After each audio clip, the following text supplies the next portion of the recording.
కించిత్ సిగ్గు, లజ్జ, మానం, అవమానం అన్నటువంటివి ఏవి లేకుండా ముఖ్యమంత్రితో బలాదూరుగా బిఆర్ నాయుడు గారు నిన్న కనపడటం ఎంత ఆశ్చర్యకరమైనటువంటివి.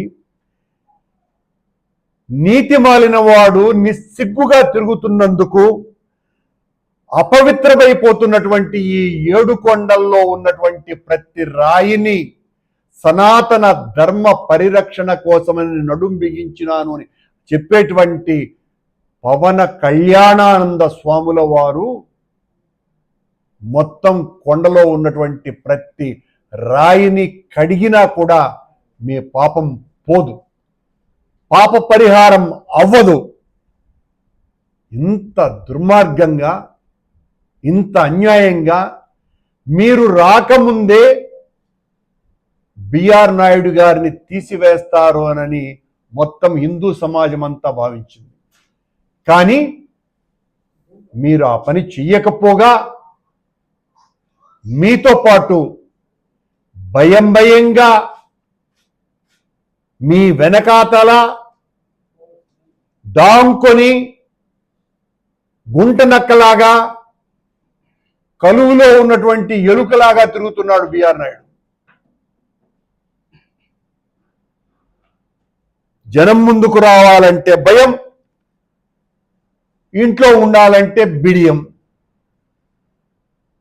ఇది బిఆర్ నాయుడు గారి పరిస్థితి. ఏ టెక్నాలజీని తెచ్చిందే నేను అని చెప్పేటువంటి బిఆర్ నాయుడు ఏ టెక్నాలజీకి సంబంధించిన సమీక్షా సమావేశానికి సంబంధించిన ఫోటోలలో మాయమైపోయినాడు.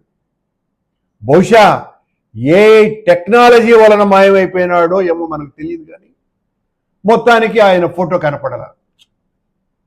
ఆయన్ను పెట్టుకుంటే ఏం పాపమో అని పెట్టుకోలేదో మనకు తెలియదు. అంత కీలకమైనటువంటి సమావేశంలోనే బిఆర్ నాయుడు గారు చంద్రబాబు గారి పక్కన కనపడదాం.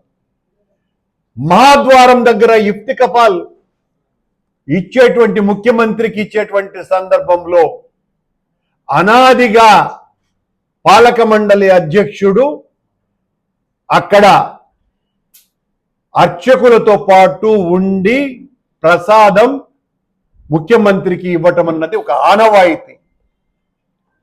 అక్కడ మాయమైపోయినాడు మాయావి బిఆర్ నాయుడు. ఏ టెక్నాలజీ బిఆర్ నాయుడిని మాయం చేసింది? కనపడలా. కొన్ని చోట్ల ప్రత్యక్షమైనాడు, బెరుకు బెరుకు బెరుకు బెరుకు బిత్తు బిత్తు బిత్తు బిత్తు బిత్తు బిత్తుమంటూ. దీన్ని బట్టి చూస్తే అర్థమైంది ఏంటంటే, పదవి కోసమని బిఆర్ నాయుడు ఎంత అవమానం జరిగినా సరే లెక్క చెయ్యడు, అది ఆనందంగా భరిస్తాడు. పదవి ఉంటే చాలు. ఆయన అన్నాడు ఆ మధ్యన 20 రోజుల ముందు, ఈ పదవి నాకు లెక్కే లేదు అని. ఏమన్నా సిగ్గు లజ్జ ఉంటే వెంటనే రాజీనామా చేసి ఉండాలా. ఇలాంటి విమర్శలు ఎదుర్కొనే పరిస్థితి నాకు రాకూడదునని ఆ పరిస్థితి లేకుండా పోయింది. మింగలేక కక్కలేక ఉండేటట్టుగా ఉంది చంద్రబాబు నాయుడు గారి పరిస్థితి. ఉండలేక వెళ్ళలేక ఉండేటట్టుగా ఉంది పరిస్థితి బిఆర్ నాయుడుది. అంతా తమాషగానే ఉండదు చూడండి. దొందే, ఇద్దరిది అక్రమ పొందే. అన్నీ వింతలే జరుగుతున్నాయి తిరుమల తిరుపతి దేవస్థానంలో చంద్రబాబు గారి వ్యవహారాల వలన. మొత్తానికి ఇద్దరు స్వామి ద్రోహులే, హైందవ ద్రోహులే. కళంకితుడని తెలిసి కూడా ఒక సోదరీమణి అంత దీనంగా ఉత్తరం రాసినా చంద్రబాబు నాయుడు గారు ఇంత కళంకితుడికి పదవి ఇచ్చినారు. అసమర్థుడనని అర్థమయ్యాక కూడా బిఆర్ నాయుడు అధ్యక్ష స్థానాన్ని అంటు కూర్చునే ఉన్నాడు. నేను తొలగను అని మనల్ని బెదిరిస్తాడు. నేను ఎందుకు పోతాను రానని. మేమేదో ఆయన్ను గట్టిగా ఒత్తిడి పెడుతున్నట్టుగా ఉంటే అసహ్యం అని చెప్తున్నాం. ఇలాంటి ఉన్నతమైనటువంటి పదవిలో ఇలాంటి వికృత విలాస విశృంఖల చేష్టలు చేసేటువంటి వాళ్ళు ఉండటం అప్రాచ్యమనే చెప్తున్నాం. వీళ్ళ స్వామిని రక్షించేది, వీళ్ళ హైందవ ప్రాభవాన్ని విశ్వవ్యాప్తం చేసేది అని హిందూ సమాజానికంతా కూడా తెలియజేస్తున్నా. ఇంత దారుణం. ఇంకా ఆశ్చర్యకరమైన విషయం ఏంటంటే ఈ బిఆర్ నాయుడు గారి కొడుకు జూబ్లీ హిల్స్ ఎన్నికలలో, సొసైటీ ఎన్నికలలో పోటీ చేస్తున్నాడు. ఏప్రిల్ 5వ తారీఖున ఎన్నికలు. బిఆర్ నాయుడు బహుశా అందుకేమన్నా కొనసాగుతున్నాడా ఇంకా అనేటువంటి ఒక అనుమానం ఆ జూబ్లీ హిల్స్ సొసైటీలో ఉన్నటువంటి వాళ్ళకందరికీ వస్తున్నది. ఆ జూబ్లీ హిల్స్ సొసైటీలో ఉన్న వాళ్ళకందరికీ కూడా ఓటు హక్కు ఉండే వాళ్ళకంతా కూడా కుటుంబాలతో సహా దర్శనాలు చేయిస్తున్నాడంట, విఐపి దర్శనాలు. గత 15 రోజులుగా ఇదే తతంగం జరుగుతోంది అని మాకు వచ్చినటువంటి సమాచారం. నిన్న FSSAI టెక్నాలజీకి సంబంధించిన ల్యాబ్ను ముఖ్యమంత్రి గారు ఓపెన్ చేసినారు. ఆ ల్యాబ్ను ఇన్వైట్ చేసింది నేను అధ్యక్షునిగా ఉన్నప్పుడు ఎగ్జిక్యూటివ్ ఆఫీసర్గా ఉన్న ధర్మారెడ్డి గారు. కమలవర్ధన్ రావు అనేటువంటి IAS ఆఫీసర్ FSSAI ఆఫీసర్ను పిలిపించి మా ల్యాబ్లో ఆధునీకరణ చేయాల్సినటువంటి అవసరం ఉన్నది, నాణ్యతను పరీక్షించటానికి మేలైన రీతిలో మీరు అత్యంత నాణ్యత కలిగినటువంటి ల్యాబ్ను ఏర్పాటు చేయాలని ఒప్పందం నేను పాలక మండలి అధ్యక్షునిగా ఉన్నప్పుడు మా నాయకుడు జగన్మోహన్ రెడ్డి గారు ఇచ్చినటువంటి ఆదేశానుసారం ఎగ్జిక్యూటివ్ ఆఫీసరు నేను అమలు పరచటం జరిగింది. 30 కోట్ల రూపాయలు దానికి ఖర్చు అవుతాయి.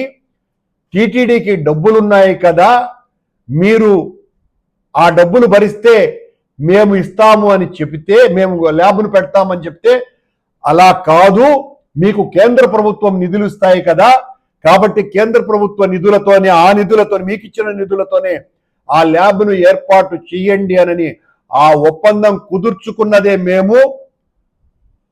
దాన్ని ఈ రోజున పూర్తి చేసి, మేము అధికారం ఆ తర్వాత మాకు లేదు కాబట్టి పూర్తి చేసి అత్యంత నాణ్యమైనటువంటి ల్యాబ్ను తీసుకొని వచ్చేసినాం, మేమే దీన్ని కనిపెట్టినాం, మేమే ఆవిష్కరించినాం. ఇలాంటి కళ్ళబుల్లి మాటల నిజం ఎంత అంటే దానికి పునాది వైఎస్ జగన్మోహన్ రెడ్డి గారు వేశారు. ఇక్కడ ఎవరో మాకు వైఎస్ఆర్ కాంగ్రెస్ పార్టీకి అనుకూలంగా ఉన్నటువంటి అధికారిని మార్చినామోనని నిన్న ఒక అధికారిని మార్చినాడు. ఈ ల్యాబ్కు సంబంధించి గత 4 నెలలుగా అత్యంత ఎక్కువగా కష్టపడి ఆ కేంద్ర ప్రభుత్వంతో అంటే FSSAIతో మంతనాలు జరిపి అత్యంత బాగా చేసినటువంటి IAS ఆఫీసర్ని ట్రాన్స్ఫర్ చేయటం వెనుక ఒక కుట్ర దాగి ఉన్నది. ఆ కుట్ర ఏంట్రా అంటే అతనేదో మాతో కలిసి ఉన్నాడని కాదు, అతని పేరు నిన్న వేసినటువంటి శిలాఫలకంలో వెయ్యకూడదనని చంద్రబాబు గారు రాకముందే అతన్ని తొలగించినారు. ఇది అసలు విషయం. ఇలా చెప్పుకుపోతే 1 కాదు 2 కాదు, చంద్రబాబు గారు బిఆర్ నాయుడు గారిని మీరు కొనసాగించటం అన్నది అత్యంత హేయమైనటువంటి విషయం. అలాంటి నికృష్ట అప్రాచ్య చేష్టలు చేసి హైందవ సమాజానికి నష్టం కలిగించినటువంటి వ్యక్తులను ఉపేక్షించకూడదు. మీరు అతన్ని తీయకుండా దేవాలయ ప్రతిష్ట కాపాడతాను అని చెబితే అంతకంటే దారుణం మరొకటి లేదు. దేవాలయ ప్రతిష్ట మంట గలిపినటువంటి వ్యక్తిని నియమించాలా అని నిర్ణయం తీసుకున్నటువంటి మీరే దేవాలయ ప్రతిష్ట మంట గలపటాన్ని ప్రారంభించినారు అని అనుకోవాలా. అంత పని మీరు చేశారు. ఇప్పటికీ ఆ బిఆర్ నాయుడు గారికి తెలివి వచ్చేటువంటి అవకాశం లేదు. మీరు తీయరు, మీ అవసరాలు కానీ హిందూ సమాజం అంతా మిమ్మల్ని తీవ్రంగా నిరసిస్తూనే ఉంటుందని తెలియజేస్తున్నాం.